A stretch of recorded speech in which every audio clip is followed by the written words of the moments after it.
The number of active oil and gas drilling rigs in the United States has ticked upward this week, marking the third consecutive weekly rise in oil rigs, a sign that some activity is trying to claw back after a period of stagnation. But here's where it gets controversial. Despite these incremental increases, the overall rig count still hovers close to levels not seen in almost 4 years, signaling that the industry isn't exactly booming yet. Curious why this slow but steady growth matters? Keep reading.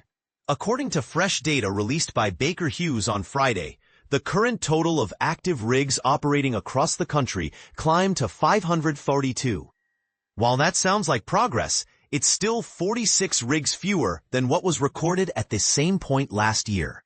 To put it another way, the sector remains in a rather subdued phase compared to recent history. Zooming in on oil rigs specifically, there was an increase of 2 rigs this week, continuing a steady pattern established over the past 3 weeks that brought the total to 418.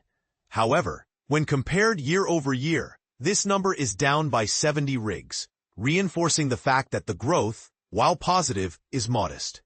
In contrast, gas rigs maintain their count at 118, reflecting an improvement of 22 rigs relative to last year.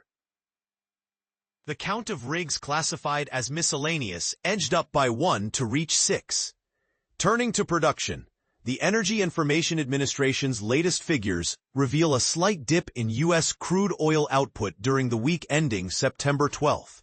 Output fell from 13.495 million barrels per day, BPD, to 13.482 million BPD, a small decrease, but enough to remind us that production isn't simply a matter of rig counts rising.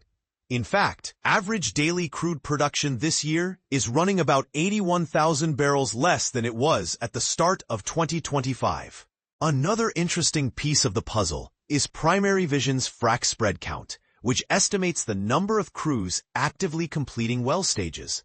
As of the week ending September 12th, this gauge increased to 169 spreads operating, a figure just 7 above the 4-year low, indicating that well completions are still near rock bottom.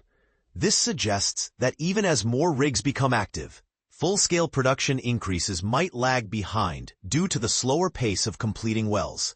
Looking regionally, the Permian Basin, the powerhouse of U.S. oil production, has experienced a slowdown in drilling activity over recent months, yet its rig count remained firm in the past few weeks at 254.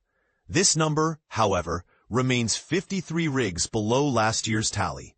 Similarly, Eagle Ford kept its rig count steady at 42, which is 6 rigs fewer than last year. The week's gains were actually driven by smaller plays like DJ Niobrara, where rigs increased by 2, and Granite Wash, which added 1 rig. Meanwhile, oil prices reflected the cautious mood in the market. At 12:51 p.m. Eastern Time, the West Texas Intermediate WTI benchmark slipped 71 cents, down 1.12% on the day, settling at $62.86 per barrel. A price that, interestingly, is just 10 cents above its level from a week ago. Similarly, the Brent crude benchmark fell by 78 cents, 1.16%, trading at $66.66 per barrel on Friday. And this is the part most people miss. Despite the rig count increase, oil prices remain relatively soft, underscoring the complex balance of supply, demand, and market sentiment.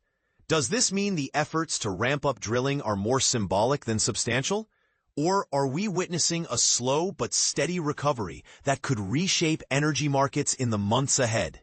What's your take on this gradual rise in drilling activity amid persistently low rig counts and flat production? Do you see this as a sign that the U.S. oil industry is poised for growth, or is it merely a temporary blip masked by broader market challenges? The floor is open for debate. Feel free to share your thoughts and predictions.